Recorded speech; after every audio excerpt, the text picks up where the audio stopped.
Welcome back, folks, to hashtag AskGSM here today for July 11th, 2016. As you can see, I'm sporting CM Punk here today, my favorite, Jason's favorite as well. And as you can obviously tell, we are back in the residence of one Jason One Punch Davis, the most anticipated return in hashtag AskGSM history. Jason, how you doing today, sir? Good, how are you? Doing great.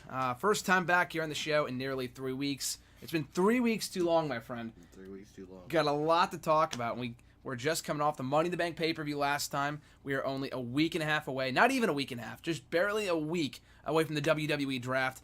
Battleground is quickly approaching. SummerSlam's coming up. UFC 200 was this past weekend. A lot of shit going on. Jason, how you been the past couple of weeks? Hanging in there. Hanging in there? Trying to catch up on everything that's been on Hulu and whatnot. There's been a lot of stuff to catch up on, too. Yeah. Cruiserweight Classic. Lesnar. Exactly. NXT, Lesnar, a lot of stuff to catch up on.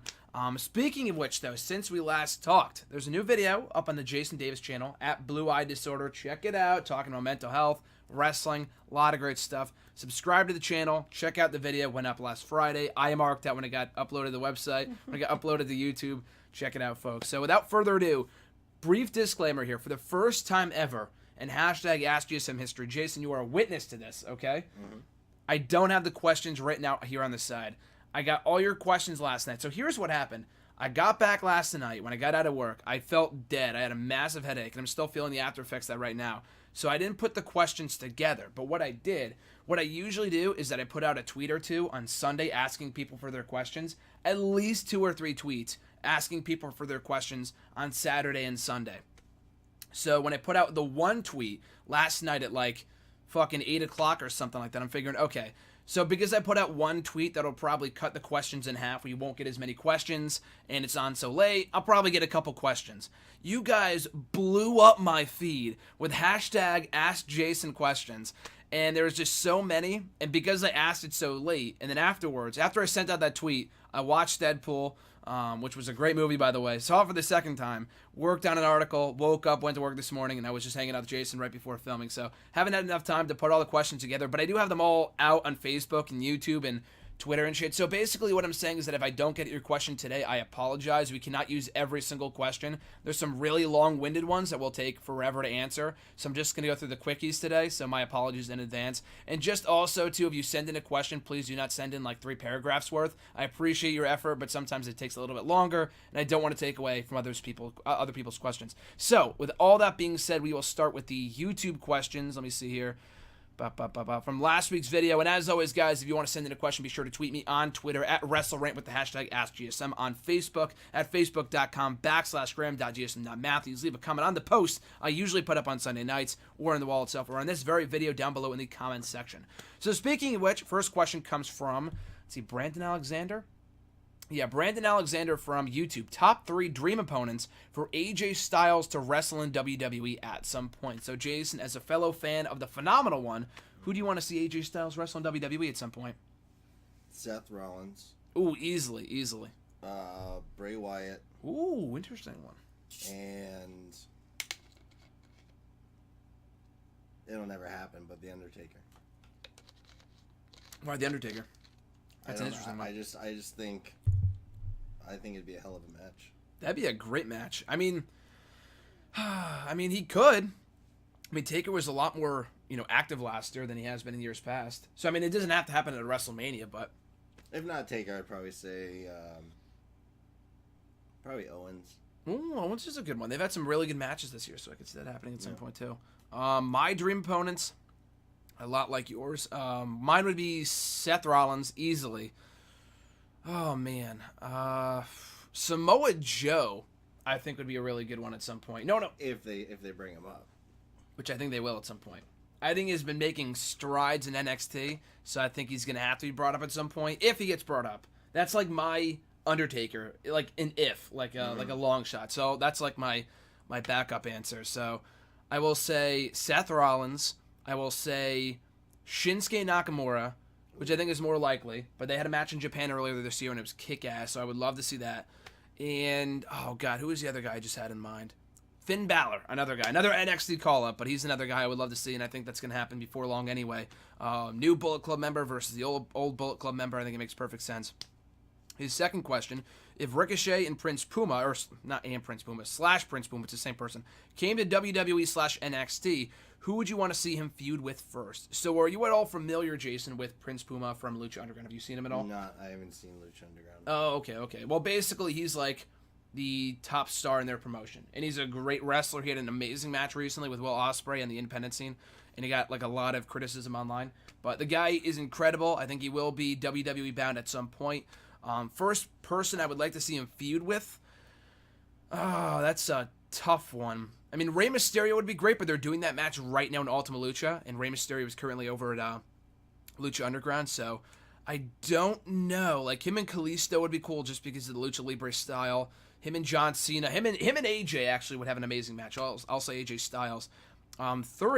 His third question here. I'd like to ask you a lot of questions regarding wrestling before 2008 when you started watching wrestling, or started watching out of curiosity.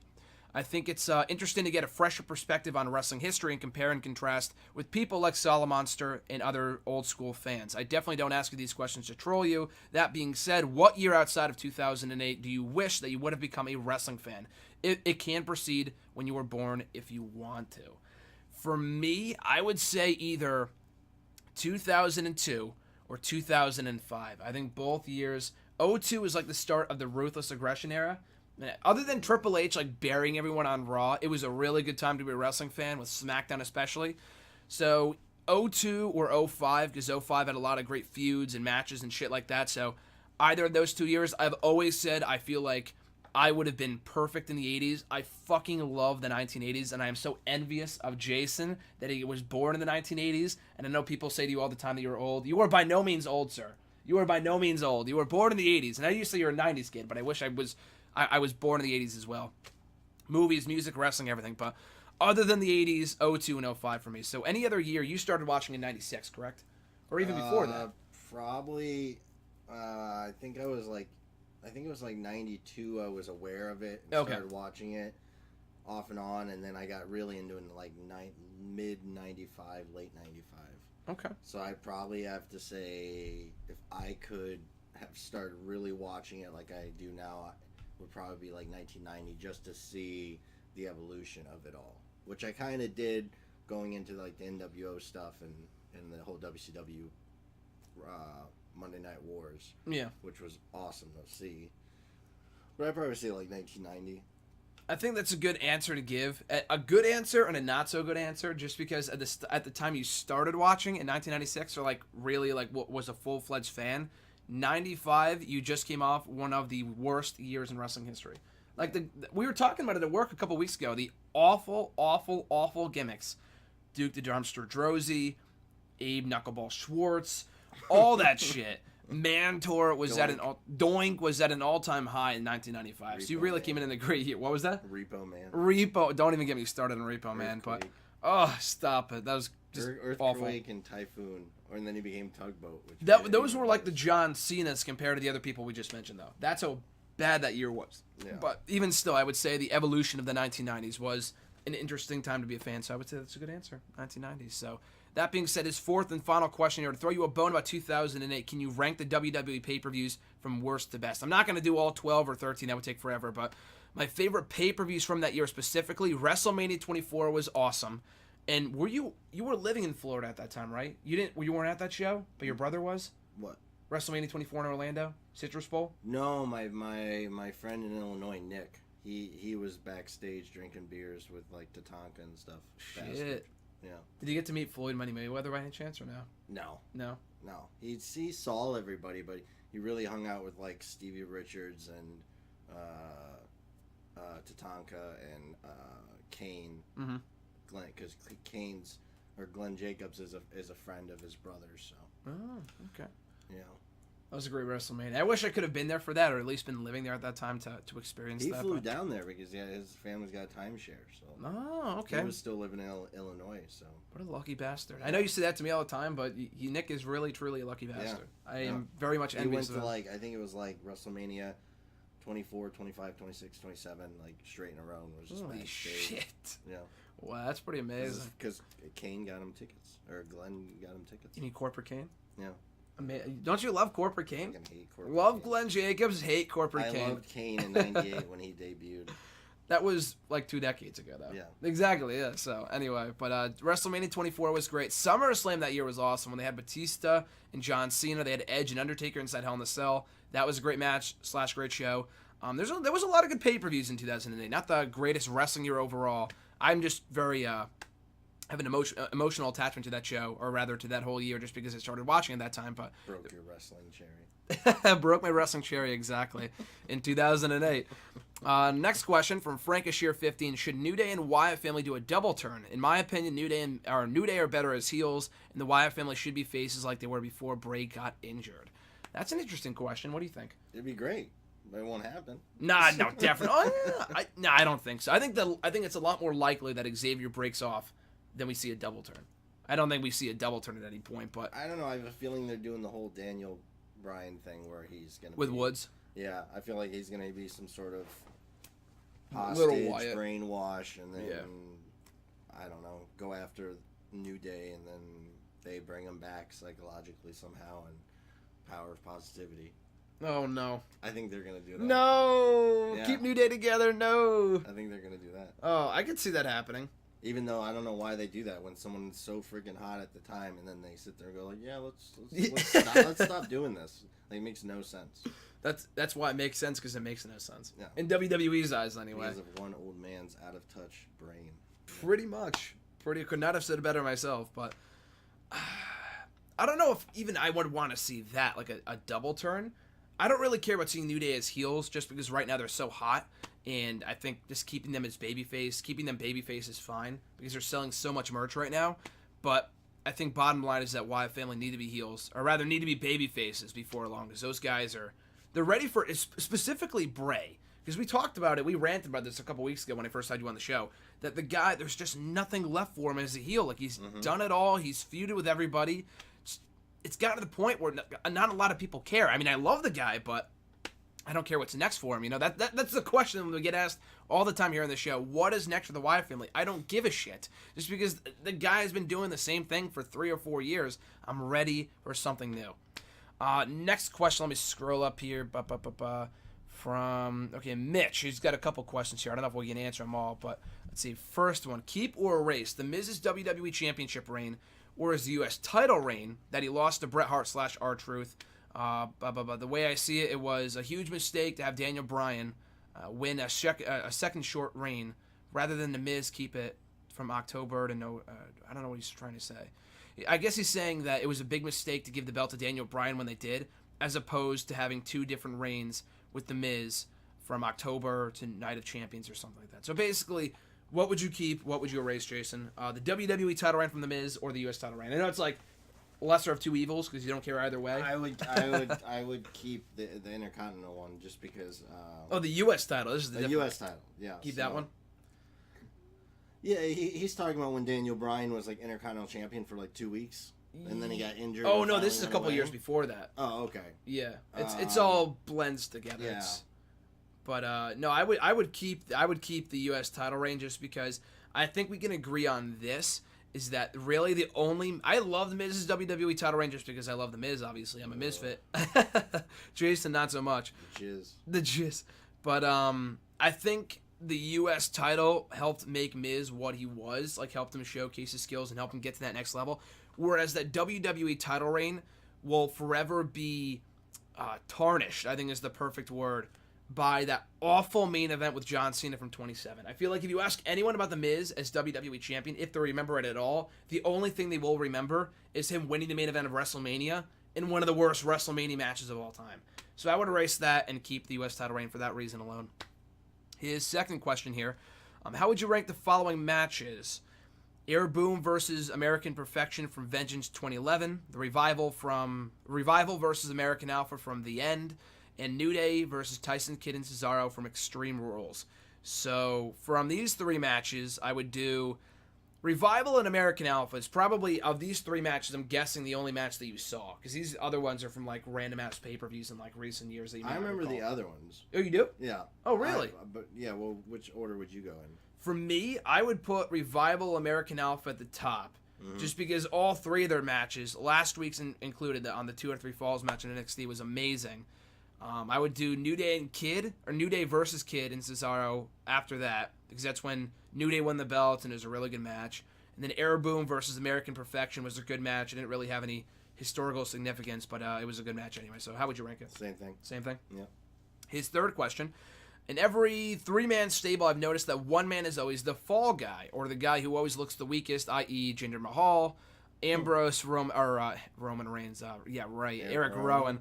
Yeah. I thought I saw Roman. Would you agree that Xavier Woods and Carl Anderson are the respective fall guys of their trios and don't deserve to be perceived as such? Yes, they are. But at the same time, it's like saying it's not saying that they're the worst of the three. I mean, I feel like Carl Anderson, the only reason why he takes pinfalls for the club is because he's the smallest of the three. I know AJ's smaller than him, but it's fucking AJ Styles. Mm-hmm. And then Luke Gallows is a monster. I mean, he's not Kane, but he's pretty big. So it's process of elimination. Xavier Woods, same thing. Kofi's established. Big E's a big dude, obviously. It's in the name. And Xavier Woods is just there. So it's no slight on any of those guys because they all hold up their end of the stick. And Carl Anderson's great. Xavier Woods is really, really good too. So I don't really think it's a slight against any of those guys. So any thoughts on that? No, I agree. Pretty self-explanatory. Yeah. And his final question here, how much time in advance would you say is necessary when pushing someone for a Money in the Bank or Royal Rumble win? Roman Reigns and Daniel Bryan coming back in late 2014/early 2015 for the 2015 Rumble is a prime example of one that did not sit right with me, although I loved Edge's 2010 return and win. So basically, I guess what he's asking is that how far in advance should the fan favorite be looked at as the fan favorite to win the Royal Rumble? I'm not exactly sure what you're trying to say. Maybe like at what time to bring them back or what would be appropriate. I'm not really. I mean, I guess the best time to have someone like be the strong favorite to win a Money in the Bank ladder match or the Royal Rumble match is as soon as you start building towards that match. Because if you wait until the last second to start promoting people like this guy could win, that guy could win, no one's going to give a shit. I mean, it's cool when it's unpredictable, but you need to have some favorites to win. Like, if there's no favorites to win, and it's like a lose-lose situation for whoever wins, you're in a bad spot. So I feel like you're going to have a fan favorite. Like, oh, I know Roman Reigns is going to win, or like for this year, who was it? Like, I know Triple H is going to win, or Roman Reigns is going to win. You got to have that far in advance. You can't wait till the last second. Unless it's a surprise return like Edge, who came back in the match itself, you really have no excuse to not do it as soon as possible to start building fan interest in the Rumble match. So, any thoughts on that? Agree. Pretty same thing? Mm-hmm. Pretty much the same thing. First, KFC, a couple questions here. Thoughts on what Bret Hart said about Triple H in the past week. So, I don't think you heard this, but I'll catch you up to speed. So, what Bret Hart said in a nutshell, went on this huge rant about Triple H, which was funny as fuck. Very disrespectful, but it was funny as fuck. And he basically said in so many words, Triple H can't lace my boots. Bret Hart said that. And he's not wrong. I mean, he's not wrong. It's Bret Hart and Triple H. I don't think Bret Hart needs to open his mouth as much as he does. I mean, I respect the fact that he doesn't give a shit and the fact that, you know, he's very honest in what he's saying, but he's basically, it's not like he's saying, oh, I think I'm better than Triple H. The dude is burning a fucking bridge. He's saying Triple H sucks. He's awful. He's always been mediocre. He will always be mediocre. The guy is just terrible. It's not just one comment that could be misconstrued and being an insult. He is outright saying he does not like Triple H, and he thinks he is just not a good wrestler whatsoever. And he's been doing this for a long time. Yeah. But just recently, he's been really very, very vocal about it. But why? Did somebody ask him or something? I guess someone asked him about it, or in like in interviews and stuff like that. I'm not exactly sure what triggered it, but I mean, I don't really care, honestly, because he's right. I mean, Triple H isn't a terrible wrestler. I mean, but Bret Hart is significantly better. That said, I don't know if it's smart. Again, he doesn't care, though. I was going to say, like, it's not smart of him to burn those bridges because he still has a connection with the company. They still bring him back anyway, so he could talk shit about the company, specifically Triple H, all he wants, and they're still going to trot him out there for a fucking, you know, ringside appearance at a pay-per-view or something with Natalia, so it's not going to really matter. He's the fucking star, so I don't really think it matters. I just thought it was funny when he said that just because Bret Hart, I think bottom line, just gives zero shits about Triple H. He's a Click member. Who, Bret Hart? No. Oh, Triple H. Yeah, I was going to say. And yeah. The Click caused a lot of fucking problems for him back in the day. But he doesn't go out in interviews and say that Shawn Michaels is the shits. He used to a long time ago. Well, they made up. Yeah, did him and Triple H make up? I don't think so. I think that's the bottom line there. And his second question, I think the final of the YouTube questions, let me double check. Yeah, so keep or erase RVD's 2014 return or Batista's 2014 return? Ugh, can erase Batista. What? Erase Batista's. I would say keep Batista's. Why? And this is the reason why. The Batista? Yes, I love God. RVD. I love Batista. I love them both. But the thing is, I feel like no one really remembers RVD's 2014 run because he came back. Squashed him. Well, yeah, well, they didn't really do anything with him. That's what I'm saying. Like, at Yeah. least Batista, for as unsuccessful of a return as it was, he was at least entertaining. When he went heel and he was like, Boo Batista, and he was wearing the skinny jeans every week. Oh, my God, and he ripped them on one of them. And he ripped, yeah, when he was doing a Batista bomb or something. Yeah. Stuff like that, I thought he was on his A game the entire, like, at least in the second half of that run, the Shield matches that he had, the triple threat match from WrestleMania 30 were all excellent. So I wouldn't erase that. I would keep that, you know? Yeah, I changed my mind. I liked RVD's run, don't get me wrong, but He I didn't think do anything. he didn't do it. That's what I'm saying. Like, I liked RVD, and he probably won more matches than Batista did when he came back, honestly. But I think I think Batista did a lot more, and he did a lot more entertaining stuff too. I thought the Batista stuff was great. He went to go film Guardians and left. I like how he left. He just quit, and he just left the ring. He did the princess wave. Yeah. I was, by the way, oh, wait a second. No, I don't know if we can use the question today because it's a really long question. But someone did ask about the Batista podcast that he did, and I forgot to mention this. But Batista, according to him, in an interview he did like a week or two ago, I listened to it, and it was really, really good. He said that when he left, you know how like you just mentioned he quit on Raw, which was also my birthday, by the way, so I was really pissed that not only did Batista leave on my birthday, the Shield broke up later that night, so I was like the saddest kid in the world. But anyway, so when Batista left, he talked about coming back in time for SummerSlam to promote Guardians of the Galaxy, and Triple H and Stephanie said, we don't even know if it's going to be successful. It says it was a huge burn. I mean, you can't really blame them just because there wasn't a lot of hype surrounding the movie until it came out and it did huge business. But then at the same time, it's like, what do you people know about movies? You're producing pieces of shit, all the time. You know what I mean? Like with their own fucking, they bury their own, all that shit. Like they produce some of the worst, hottest, steamy pile of shits, of poop that I've ever seen in my life with their WWE Studios crap. And this doesn't make any sense to me. I just want to mention that. But anyway, for the Facebook questions, like I said, there's a lot of questions, and I don't really want to get into all of them, just because I don't really feel that well, so I don't want to spend 2 hours talking about this. But we can go through the good ones. Or not the good ones, I'm sorry, but like the ones that are shorter. Mark S. has got a couple questions here. I did really want to bring this one up because Jason's right here. But he said, watched your video on mental health, the Q&A. He watched our video from last week. And his question was, what was your opinion on the Mounties IC title reign? Because we were talking about the best Intercontinental champions. I'm not sure if he had a couple or if he had one, where I think he beat Bret Hart and he held the title for 14 months. Was that in particular run good or bad? I don't think he held the belt for 14 months. I think you're thinking of Honky Tonk Man or something. But anyway, what were your thoughts on the Mountie? I'm pretty sure all I remember of the Mountie, because I was young. The only thing that's I remember early 90s. Yeah, if not late 80s. Yeah. Yeah, no, it wasn't. It was 90s, but it was not. Oh yeah, it was okay. early 90s or 90. Probably 92, 93, yeah. Yeah, before Bret Hart became what he was. All I remember is him feuding with Big Boss Man, which was like the perfect, U.S. cop versus Canadian cop or whatever you want to call it. I don't remember him having a long run, but that's, but right before I really got into it. So I was too young to remember wrestling like I do now. So I think... Thank you for watching the video, by the way. Absolutely. Be sure to subscribe, Mark. If you're not subscribed, they're going to hunt you down. But I don't think he held the belt for a year. I think the only person to hold the belt for a year was Honky Tonk Man. I might be mistaken. And then Warrior beat him for it, right? Honky Tonk Man, yeah. Yeah. Warrior, yeah. But I don't think not the Patriot. What the fuck is it? The Mountie. I don't think he held the belt for a year. But I'm not exactly sure. But he did hold the championship probably for a couple months at most. Andre G. He's got two questions here. First one being, do you think John Cena should ever beat AJ Styles in a match? Should he? Does it really matter? But I will say this, not to kind of avoid your question, but I will say this. I think it would be better if they have their rematch at SummerSlam, which they should, because they're doing the whole six-man at Battleground with Enzo, Cass, Cena versus the Club, which I think is great, by the way. And you save the one-on-one rematch for SummerSlam. I would have AJ go over. No one other than CM Punk 5 or 6 years ago, back in 2011 when they feuded, so 5 years ago at this point, no one other than CM Punk in the last 10 years, 10, 11 years since John Cena became what he is today, has beaten John Cena, I don't think anyway, on consecutive pay-per-views. And I know Styles didn't beat him clean at Money in the Bank, but a win is a win. So he still beat him. So I would say give Styles another win over John Cena. Don't do the whole fucking 50-50 bullshit. So do you think Cena should lose to AJ? Or the other way around? Do you think Cena should beat AJ Styles?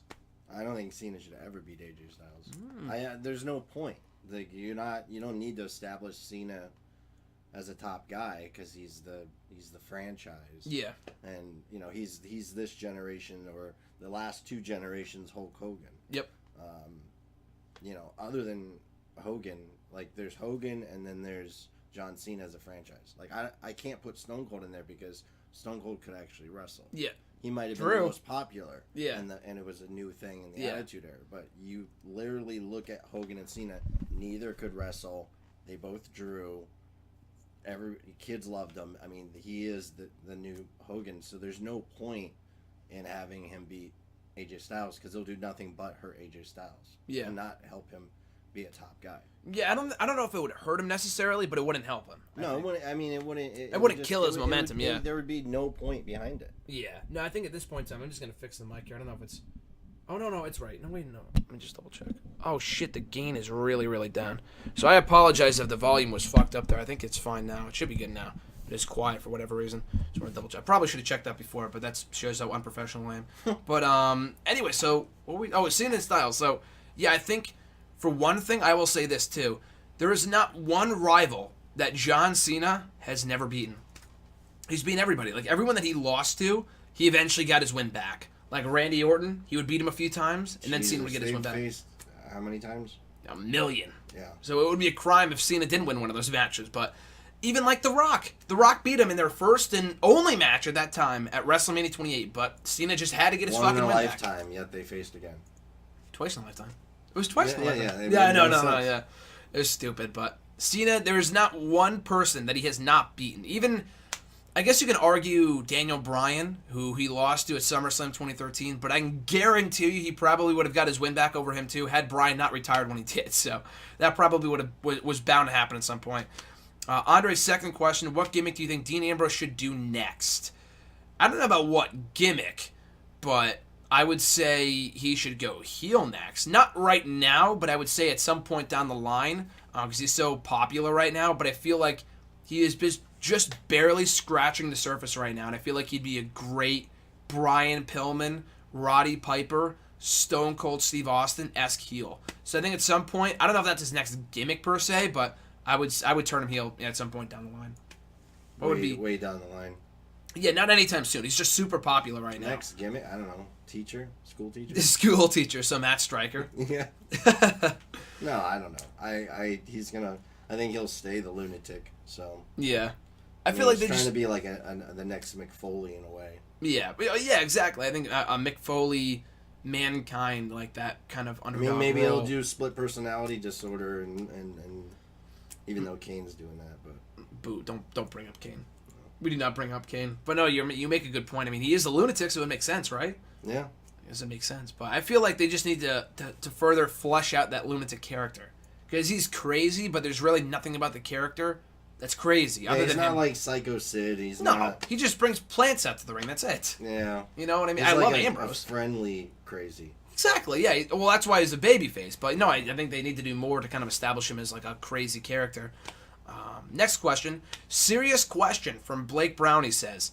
From Blake B. Even though the finish to a wrestling match is predetermined, and this is a really good question, by the way. Don't take this as offensive, anyone, but even though the finish to a wrestling match is predetermined, how is winning a championship still an accomplishment? So, in my opinion, I feel like these guys, or 9 out of 10 of them, I mean, a lot of them, not a lot of them, but there are a few of them, like a Brock Lesnar, that didn't grow up, as wrestling fans and whatever, but by and large, a lot of people that become WWE superstars have been wanting to do this for a long, long time and have long desired to be the WWE champion, the world champion, or whatever. So, in winning that championship, I think it means a lot more to them than it does, like, putting the belt on that person, like, as an accomplishment. I feel like more so than anything else. It's not like you're winning a legitimate fight and you're proving your superiority over that other athlete or whatever. I could see that from that standpoint why it's not an accomplishment, as you say. But I would say that in putting the championship on that person, more so than anything else, it shows that the officials in the back, the powers that be, have faith in that superstar to be a top guy.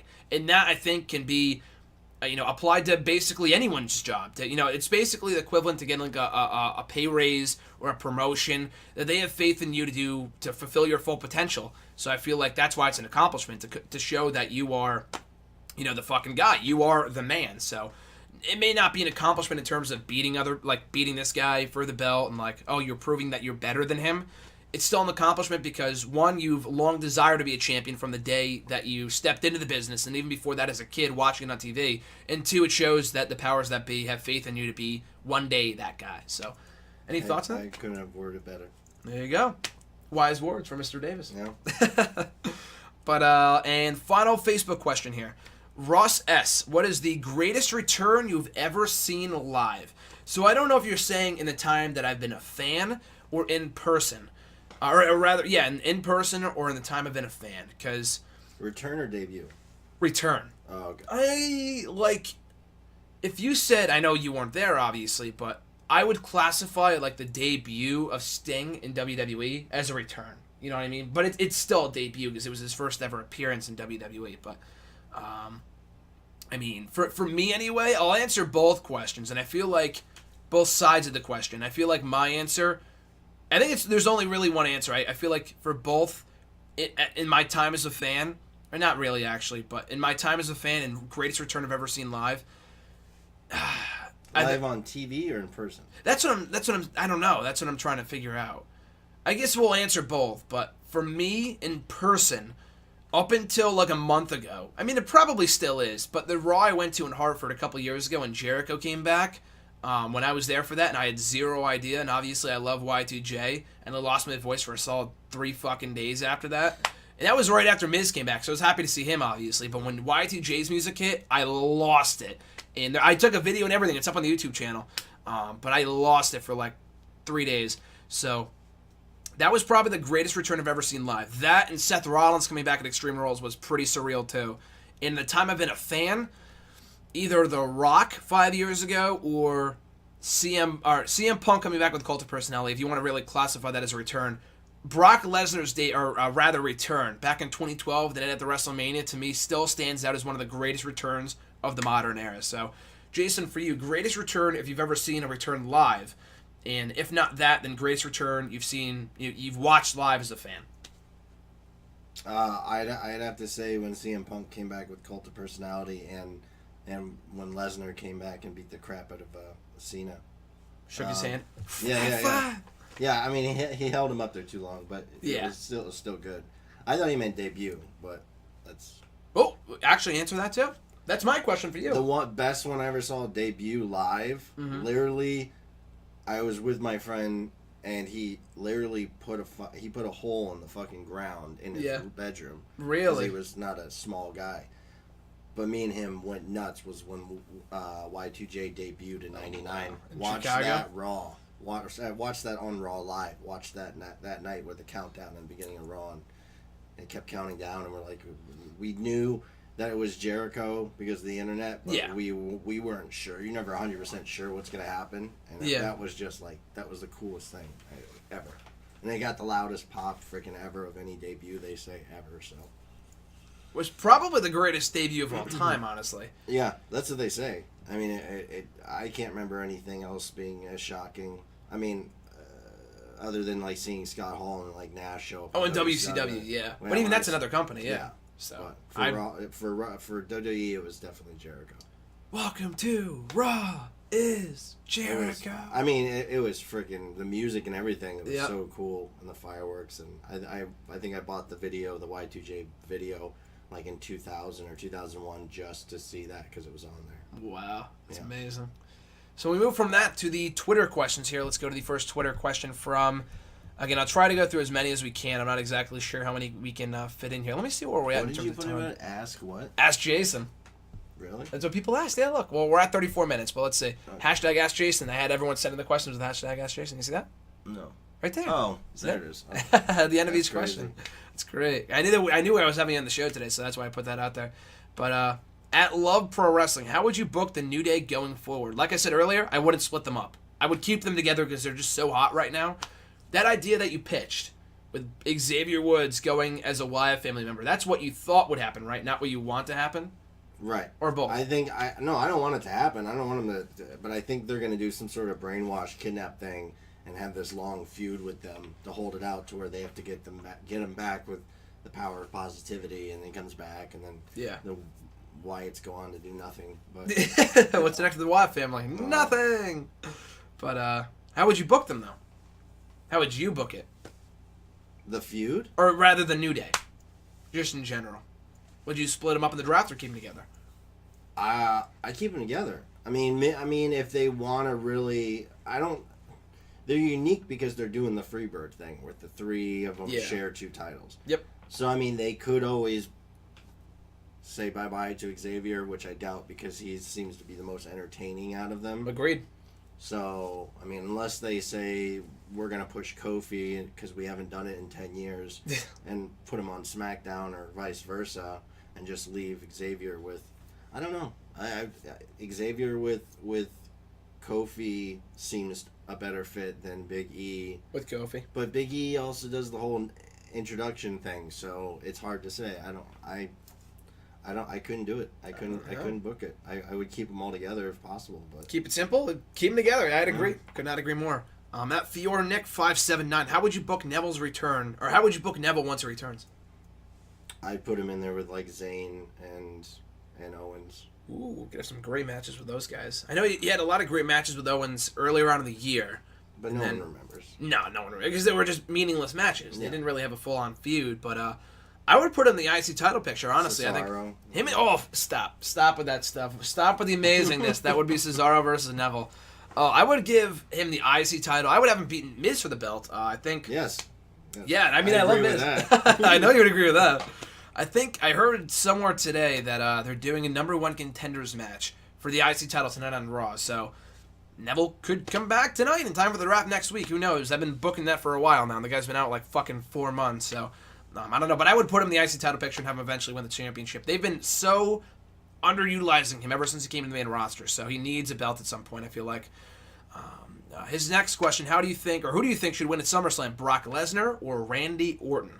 For me, it's got to be Lesnar. I love Orton, but the dude just beat a top 10 heavyweight at UFC 200. How the fuck do you have him lose in his first match in like 3 years or something like that? Brock Lesnar, the loss to Undertaker aside from last year's SummerSlam, which he did lose, but he didn't tap out. He didn't get pinned. He passed out. He didn't really lose. He has yet to be submitted or pinned since breaking the streak, and even further than that, since WrestleMania 29, people. That's fucking 3.5 years ago. That being said, I would not be Brock Lesnar. Randy Orton would not benefit from that. I love the Viper, but why would you have Orton win? I feel like it's just going to be a good feud, a good match, and I'm looking forward to it, but under no circumstance should Randy Orton win. So, who would you have win that match? Agree. I already know they're going to book it Viper versus Beast. But, Easily. But there's no reason for him to beat Lesnar because he's going to stay around and he can do other stuff. Yeah, he's already established. Randy Orton. He's been here for 15 years, as long as Brock Lesnar has been. What was the last thing Orton was even doing before he got injured? I don't even remember. It wasn't really a full-on feud, but before he got hurt, he was kind of in a semi-feud with the Wyatt family. Like, he was teaming with Reigns and Ambrose. So, yeah, he at the last pay-per-view he was supposed to be at. It was going to be him and Ambrose versus the Wyatt family, but then he got hurt, so they scrapped the match. And then, even before that, he had a feud with Sheamus that went nowhere, and that was a waste of time. They're feuding for, like, the 5th time, so that was a waste of time. But, yeah, so hopefully when he comes back, they do something big with him beyond the feud with Brock Lesnar. So hopefully, like, okay, Orton, we got this big match for you. It's SummerSlam. We're going to put you against Brock Lesnar. And then the exact same thing happened to CM Punk a few years ago. They're like, okay, we're going to put you in a big match against Brock Lesnar at SummerSlam. Okay, CM Punk goes, okay, who's winning? Brock Lesnar. Okay, but who's going to be here the next day? Yeah, you. So what do you have for me beyond that? Nothing. Okay, so what's the point? You know what I mean? I'm looking forward to the feud. I cannot wait for this match. But they have to do something with Orton beyond this point. He cannot lose to Brock Lesnar, and he should. But he cannot lose to Lesnar and then go on to do nothing. Which they probably will do knowing this company, but They just gotta not waste this guy because he's been out for so long. I think people really want to see him back. But his next question here: who do you think should be the World Heavyweight Champion for SmackDown after the brand split? AJ Styles. I think. I don't. If they bring back the World Heavyweight title, which I think at this point is almost 100% confirmed.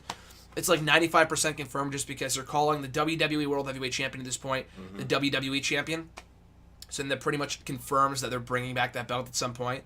But that said, I would give the belt to AJ Styles. I would do Cena and Styles at SummerSlam for the reincarnated World Heavyweight Championship or the SmackDown title, whatever the hell you want to call it. Hopefully a new belt. They cannot bring back that WCW belt because that belt has been tarnished beyond belief. The last time we saw that title, not the very last time, but the last time we had that we saw that belt, it was around the waist of people like the Great Khali, of Jack Swagger. It goes from the greats of Harley Race and Ric Flair to Swagger and Khali. So it's like you cannot bring back that title. That's when the belt died. When Swagger got it, I was like, what the fuck? Well, the belt died when Khali won it years earlier, but that was really the final nail in the coffin. Yeah, he won in 2007. Swagger won in 2010, but that was the final nail in the coffin for me in terms when Del Rio, no one gave a shit at that point. The belt was being defended in like the fucking opener of WrestleMania. Like that's supposed to be a world title. Anyway, so who should, if they're gonna bring it back, they got to do it right. And the only really, other than John Cena, who's already a 15-time world champion anyway, I don't need to see a 16-time. They'll never make him 16 to tie with Flair. You don't think so? They'll never ever do that. I think they'll always keep, because everybody remembers Flair as a 16-time world champion. That's why Cena will never ever win the championship again. That's a bold prediction. He never will. I think he will. I guarantee you, he never will. He'll never tie with Flair. Well, so far so good. Triple H would never let it happen. Really? I feel like if there's anyone to break it, though, not that I'm his biggest fan, but it would be John Cena. Because they already promote him as one of the greatest of all. They said that during his match with AJ. Like, oh, one of the greatest of all time. He's the greatest seller of all time. And I don't mean wrestling. Yeah, no, I was going to say. Merch mover of all time, yeah. Guy's like a fucking giant blown up doll in the ring. He's got AJ in a headlock. Do the suplex as he's looking in the camera when he's calling spots. It's awful. It's awful. His spot calling is just terrible. And his goddamn STF. I just. We talked about that before. Yeah, you brought it up. Make contact with the guy's jaw if you're gonna make it look real, or else he's just screaming while you're flexing in front of him. It makes no sense. So stupid. But yeah. So who would you have as world champion on SmackDown? Do you think they'll make it a world championship belt and they'll just redesign it? I could see that. I would. It can't be the same belt, is what I'm saying. Yeah. No, yeah. There's no way. You got a lot of different options. You can even give it to a guy like Kevin Owens if you want to from the get-go. I say Cesaro. Ooh, I could see him being world champion at some point. If he was the first world champion for SmackDown, give it to Roman and just let him stay over there and just fight jobbers all the time. I don't need to keep him off Raw. I would rather see Cena on SmackDown and Reigns on Raw. To be honest with you, I want to see SmackDown become the good show, and separate Roman and Cena, whatever. But you say Roman or Cesaro? I would love Cesaro. Cesaro would be great. I think he can be a world champion in this new brand split. At Sean Marquistic, will WWE ever allow Lesnar to compete in the UFC for as long as Lesnar is under contract with the WWE? It's possible. It is definitely possible. This fight was a big success. The pay-per-view, from what I've been hearing, it was a huge success overall. So with all the renewed interest in Brock Lesnar, not that it ever really went away, but in Lesnar, the WWE, all eyes are on their product going to SummerSlam. It wasn't really that much of a partnership. I know they promoted the video game in SummerSlam at UFC 200, but beyond that, he didn't come out to his WWE music. Paul Heyman wasn't there. They really made sporadic references to WWE, so it wasn't like an all-out WWE superstar in UFC Octagon or whatever, as it should have been, but whatever. But what I'm trying to say is that it probably will happen again at some point. I feel like that fight was so successful, and even if it's not in WWE's plans, Brock Lesnar will get his way. Like, when I saw that fight and I saw him afterwards, and he looked so elated to be back in MMA, he will be fighting again. There is no doubt in my mind he will be fighting again. It's just whether it's now or when he's done with WWE, but I have a feeling it probably will be sooner rather than later, and he will work in some sort of clause into his contract where he can fight again at some point. He's running a real risk. He got lucky. I don't know how lucky, but he could have really got fucked up in that fight. If he got fucked up and it fucked up SummerSlam and he was out of action for not a long time, but He could get legitimately hurt inside UFC. That may not be a risk worth running for WWE, but in my opinion, it's only a matter of time. So, could you see Lesnar back in the UFC while he's still in WWE? Definitely after everything went so well. Yeah, I see it happening down the road, but not anytime maybe soon. maybe they'll do some sort of cross promotion down the line, but I just think it's weird because Punk being there and they're so Punk leaves and now they got this like relationship with UFC. It's just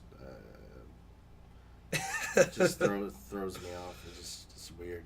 I don't know. It's super strange. It's like all Punk's friends are now in the WWE. Yep. UFC's good with them. It's just weird. It's like I don't know. I feel like Triple H is like, oh, we should just do this just to spite CM Punk. Yeah. I don't know. I feel like CM Punk and WWE were dating for such a long time, and then Punk left and he went to a new girl. But then now that girl is best friends with like the WWE, and that WWE is best friends with all of Punk's best friends. You know what I mean? Punk's like in that weird position. That's like the feeling that I get from like this whole, this whole issue here with Punk, the UFC, and WWE, whatever.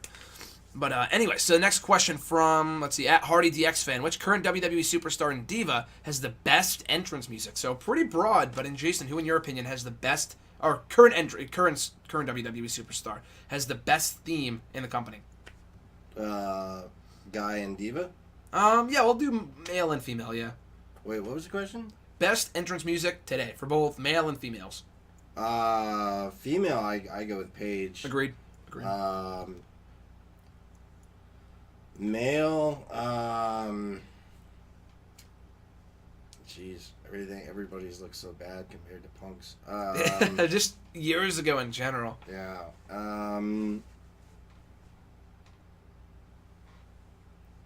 It's hard, isn't it? Yeah, I don't know. I say Owens maybe. Yeah, I was gonna say either Kevin Owens or to me either Kevin Owens or well, Brock Lesnar. I'd say. Yeah, well, Lesnar. What were you gonna say? I was thinking of NXT for a second. Shinsuke? Yeah. Easily. Shinsuke, I think, wins the bid. Oh, how could I fucking forget? AJ Styles, too, obviously. I love his theme. So AJ, Shinsuke, Brock, and Owens, I think, would be our favorites in terms of best theme music right now. And I agree with Jason with, not diva, you fucked up there. It's women's wrestling. They don't call them divas anymore. But I would agree that Paige would have the best entrance music. And Bayley, Wyatt. too. And Wyatt. Bray Wyatt, too, has some great music. Too bad his character just isn't really working out right now, but that's another story for another day. We already talked about it before. At Shaw Marcus, do you think Survivor Series is a top 4 pay-per-view today? If not, which pay-per-view do you consider a top 4 pay-per-view? So do you still consider Survivor Series on the level as a SummerSlam, Royal Rumble? Compared to what it used to be? Absolutely not, no. No. Not in my opinion, no. See Money in the Bank. Agreed. Very much agreed. I feel like Money in the Bank is like the new Survivor Series. Chamber. Almost. Yes. Oh yeah, pretty much. Yeah. I mean that. Not even the match, but just the whole pay-per-view. I feel like every year it has something to offer, so I definitely would agree with that. Push, repackage, and release. Also from Sean, Heath Slater, Bo Dallas, and Curtis Axel. So basically the entire Social Outcasts. For me, I would push Bo. I think Bo's great. I think he's hilarious.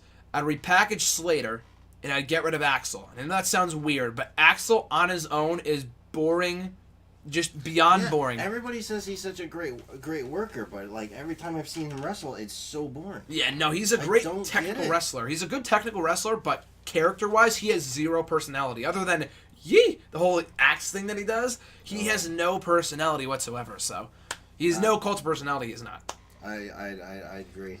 Same thing? Yeah. How about this one? Push, repackage, release. AJ Styles, Seth Rollins, Dean Ambrose. I'll put you on the spot here so you can answer first. If you had to? Yeah. Between those 3. Jesus. Damn, that's hard. Yeah, that's tough. Push Styles. I'd have to repackage Rollins, even though he already he's already been rebuilt. Yeah. Exactly, yeah. And bye-bye Ambrose. You know what? I was going to say the same exact thing, because Styles is, to me, the biggest star of them all, other than Rollins, but I feel like what separates Seth and Rollins in terms of repackaging them is that to me, in repackaging Rollins, the only thing I would really change... Make him face. Make him a babyface, exactly. And I think Ambrose, as big of a star as he is, doesn't have as much to offer, in my opinion, right now, than Styles and Rollins do. So I would agree wholeheartedly. At Cody Collier 37, how do you think WWE will book Brock Lesnar versus Randy Orton, and how do you think they should book it when it happens at SummerSlam? So basically, what do you think should happen, and what do you think will happen for the Beast versus the Viper, as you said, at SummerSlam? What do you mean, like how it's gonna be built? Or like or like who's gonna win, whatever, like, or built, I guess too. I guess that too. I don't know. I thinking Orton's gonna come back and say he needs a challenge or something like that, and then Lesnar's gonna, because they've never. If they have faced, it's been a long time, and I honestly don't remember. Them facing each other, but I think the only other time they had one SmackDown match in 2002. And that was before like Orton was what he is today, obviously. But yeah, that's true. I saw the picture. Oh, you saw the picture of that? Steven Larson, I think, are ripping you off. Are you subscribed to them? I'm not subscribed to them, but I see their videos. Your the final, what is it? Delete. Final deletion? Final deletion. Yeah. You used a thumbnail of Jeff and Matt standing there. Yep. And then yours was one day, and the next day they put up theirs, same thumbnail. Really? With just yellow writing saying best match ever. Really? That same exact picture? So I have it like, they're like this on my tablet, and I'm like, the hell? And they started doing Raw recaps, and I'm started ripping me off. I don't know, man. I think it's weird. I start suing for gimmick infringement. Sorry, threw it off. But I think Lesnar will win. Yeah, I think Orton will be like another Cena, where he's just gonna help get over younger guys. Agreed. He's got no other thing. There's nothing else to do with Orton. Yeah, right now, exactly. Him and Rollins already faced. When him and Rollins faced, that was a great WrestleMania match, and how he. Oh, stop! How the finish? Stop! Amazing. My favorite RKO of all time. Yeah, that was my favorite of all time. That was a great idea. Whoever came up with that. Brilliant. I think it was Rollins and Randy themselves, from what I heard. It was those guys and Joey and Jamie, I think, came up with that whole group of guys. That's the only other thing is I can see them putting him in a program with Rollins just to get Rollins over again since he beat him. Yeah, true. And he could say, "Well, I beat you. I should deserve to be champion," and then Rollins beats him. Yeah. I could see him putting him in a feud with Ambrose. They never really did that feud. That could be cool, like a crazy versus crazy thing. It depends if he comes back as a face or a heel. I don't know. Yeah, but I think Orton will be a face. Yeah, I think so too. I feel like they don't have enough faces. No, yeah, agreed. Especially with the brand split coming up. But I'd agree. I feel like that's the way they should book it, and the way they probably, the way they probably will book it with Orton putting over Brock Lesnar and all the other young stars in the fall. Next question from Matt Swagzio. Most underrated match at Battleground. So any Battleground matches to you? I know the pay-per-view's only been around for a couple of years, but any Battleground pay-per-views to you, or pay-per-view matches to you, Jason, that stand out in being underrated? It's a kind of forgettable pay-per-view, so... Yeah, I know. I can't... I will say this. You'd have to give me a list of... like all the matches that have happened, yeah. We've only had 3 pay-per-views of Battleground before now, 3 installments. So there's not many like memorable classic matches from the show.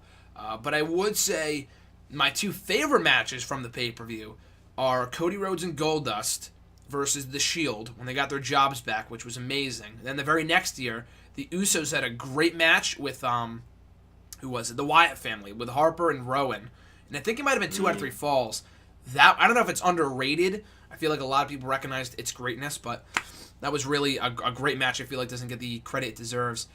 Who is one superstar that will benefit from the draft but will still be wasted? That's a good question. Jason, who do you got? Jeez. R-Truth? Yeah. Well, I don't even think he'll benefit, but I think he should still be wasted. I don't know. He's still in the signature when they sing the intro music where he says the truth. Yeah. And then they show the truth. And I'm like, wow, that's his... Stupid, yeah. That's all he's given the company. Cesaro? I don't know if... yeah, I could see that. I could see him still being wasted. I don't think he should be. Obviously not, but I think he'll benefit from it. I don't know. It's a good one. But I would say you might like this one. I would say he would definitely benefit from the brand split, but I think he will still be wasted. Tyler Breeze. I think Tyler Breeze can be a big star on SmackDown, but he'll probably still continue to team with fucking Fandango. So, anybody from the social outcast. Oh, yeah. Agreed. That's a good one. Yeah, I feel like any one of them could benefit from it, but they'll still be losers. At Brad Bernard, do you think it's inevitable that Austin Aries will eventually become NXT's top heel? Definitely. I think if Samoa Joe goes up in the near future, Austin Aries is the next best thing they have on the heel side right now.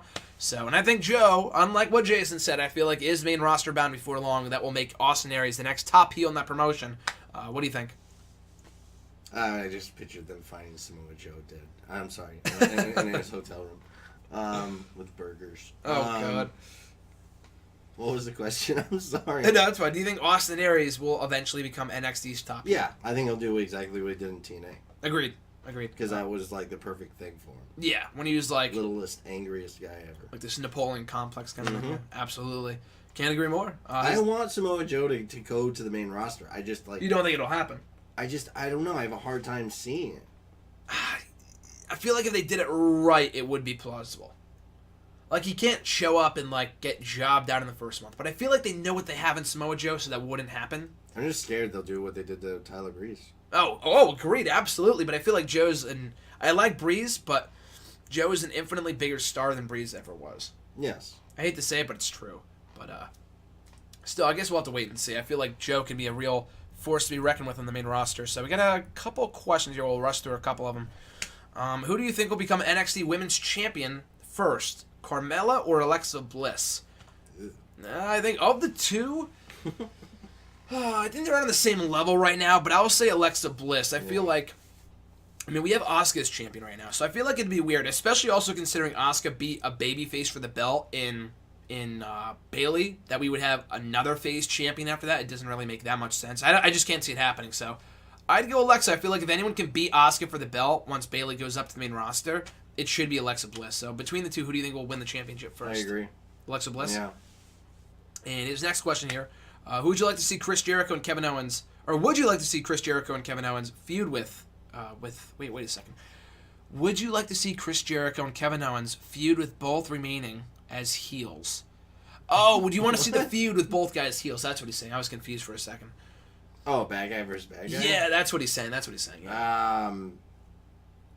Yeah, it would. You could get Owens over as a heel. You could have him turn face. Yeah, at some point, yeah. Because he's so funny with their interactions. Yeah. And Jericho's such a smartass that he's good at being a heel. So. Agreed.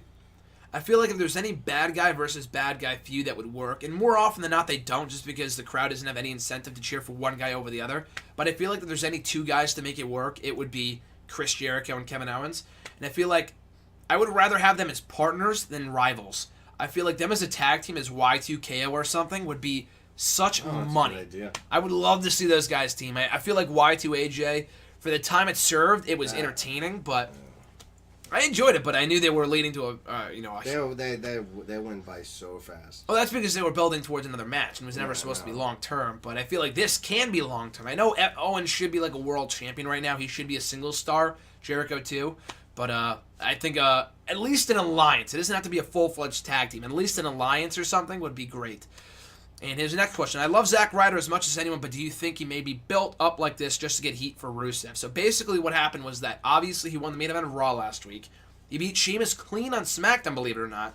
Now he's challenging Rusev for the belt tonight on Raw. So do you think this is all just to give Rusev more heat, or do you think it's really starting to build up Zack Ryder as a mid-card threat? I think Rusev will keep it. You think so? Yeah, because every time they've been teasing Zack Ryder for years. Yeah, they like, oh, we're having you do this, and then they just squish it. And it's just squash it, whatever. Yeah, well, no, I see what you mean. I feel like, well, let me ask you this: do you feel like, kind of going off that same question, do you think Samoa Joe, Zack Ryder will be a mid-card mainstay after this whole thing? Even if he loses tonight. Let's say he loses, I feel like he will. That's my prediction, too. But do you think beyond that feud, he will still be, not as over, Ziggler? But, yeah, even like a higher than his. I feel like Ziggler's just like directionless. I feel like Ziggler's on Ryder's level right now because they're not doing anything with him, you know what I mean? But would you want to see them use Ryder in a meaningful way beyond this feud? Is basically it'd be good to put him like in the mid card intercontinental, you know. Yeah, that mid card scene. But they just seem to always just take it away. They just bring him in and out like they don't know what the hell to do with him. Yeah, they just kind of tease it. They had Even that though like he's popular. I mean, he's not. I don't think he's as popular as he used to be. Agree. But he's still pretty over. Wolverine was out there helping him. Yeah. Which was great, by the way. Yeah. A lot of people hated it for justified reasons, but Jason, do you think the last season of Tough Enough was really entertaining? Didn't watch it. Didn't watch it? You didn't I- see Hulk Hogan as a judge? Oh, that's why I didn't watch it. Him judging wrestling is like Cena judging wrestling. He's got credibility, but he's Not Daniel Bryan. wrestling. No. I feel like he. The entertainment aspect of Yeah, it. that's why he was there. That's why he was Okay. there. I agree. Yeah, but Daniel Bryan was the judge for like the wrestling aspect of Oh. it. So, but either way, I don't blame you for not watching it. I enjoyed it, but just because I enjoy everything, I try to be optimistic as possible. But it was not a good season. The voting and everything about it, it felt like a fucking game show. It felt like American Idol on drugs. It Did just somebody was. win? Yeah, his name is Josh. He's down right in NXT right now. But then they gave contracts to half the people that were on the fucking show, which makes no sense. The only difference is that the guy, the ultimate winner, won $250,000, and the other people didn't. They all won contracts. It didn't really matter. None of them are on TV. So I just thought it was really stupid. One of the girls who lost, or no, she won. No, one of the girls who lost ended up on Total Divas. So the one who won isn't on Total Divas. You know what I mean? Like, she made her TV debut before the winner did. It makes no sense. Anyway, so in so many words I didn't really like. I enjoyed it, but it wasn't a good season at all. And next question, where does the Revival versus American Alpha, where do their 2 out of 3 Falls match rank among the year's best matches? So have you watched that match yet or no? Mm-hmm. You saw it. So where do you think it ranks among the year's best matches? Like at the top, in the middle? Top? I would say so. I feel like the end match, the one from TakeOver from last month, was amazing. I don't know which I enjoyed more. I feel like the 2 out of 3 Falls match was the best one yet. But if I would put that at the top of my list, like not number 1 maybe per se, but like near the top, I would have to put that one closer to the top as well. Really good shit. And at Thomas_B96, could you potentially see Brock Lesnar holding both the UFC and WWE titles? That's a good question. I don't know. I don't know if they would do that. It's not The like schedule would. I mean, well, it would really have to work out that way. Like, it's not like, oh, let's book him to be the champion. Like, you can't book him to be the UFC champion. You know what I mean? He would have to win it. That might people might sit there and look at like that's real fighting belt, that's fake fighting belt. That's true. Yeah. I think they'll look at it as like this dude's champion of, like one's a joke and one's real. I don't see that happening. That's a good question. That's a good answer. I think it would undermine the WWE championship belt. I agree. So, yeah, I mean, do I see... Would it be cool? Yeah, but at the same time, I could see why that'd be a concern. And also, I don't see it happening. I don't think it's that likely, because I don't think they'll ever give Lesnar a shot at the belt as long as he's with WWE. And final 3 questions here from at E13A. I apologize. Okay. You got 2 for me. Oh, okay. We'll finish off with Jason Davis' questions. Keep or erase, Hulk Hogan is NWO's third man, or CM Punk's pipe bomb? This is a great one for you, especially because you were around when both things happened. Obviously, I was around for the latter, but not around for the first one. 20-year anniversary last week. Jason, what would you keep? What would you erase?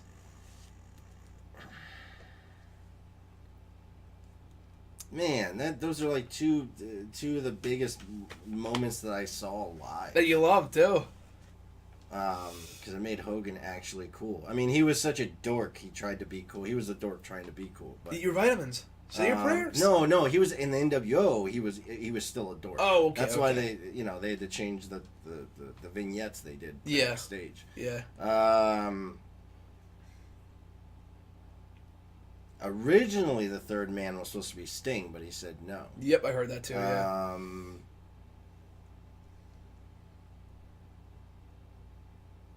I would never erase. I would keep CM Punk's pipe bomb. Really? And I don't care who because as long as Hall and Nash were there, it still would have been an impact.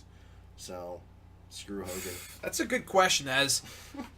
Wow, that's a really good answer too, because you could still have Hall and Nash in WCW. And then I could have been Macho Man for all I care.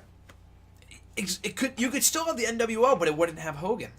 So Hogan is the third man. It's not the NWO that you're keeping. Hogan needed the NWO. NWO didn't need Hogan. Agreed. He had nothing else. He saw, his career was to an end, and he at needed that point, something because he wasn't, relevant. Yeah, but if I had to keep one of those, CM Punk, his pipe bomb, because that was that revitalized wrestling to me. It did, yeah. It made it fun again. It made it, like, I love the whole shooting promo, even though he did it in a different company. Yeah, still. The whole thing. Give it that real feel. Yeah, I loved it. For me, I gotta keep Hogan as NWO's third man and erase the pipe bomb. Only for this reason.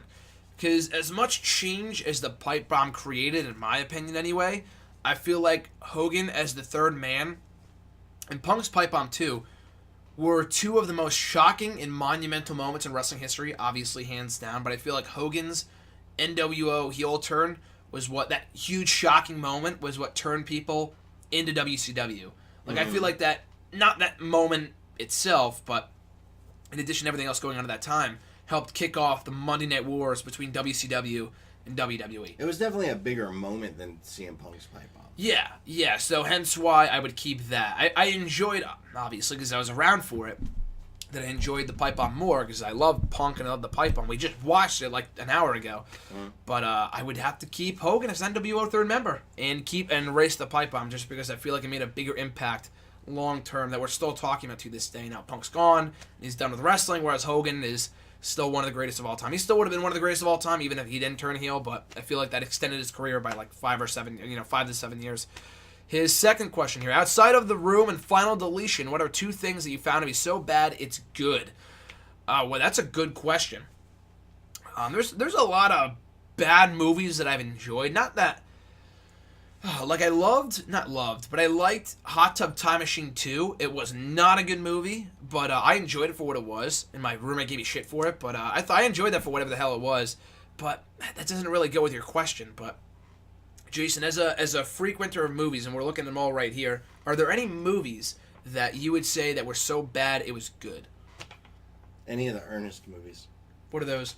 Ernest. Like, Ernest Goes to Jail, Ernest Scared Stupid. What's that? Ernest in the Army.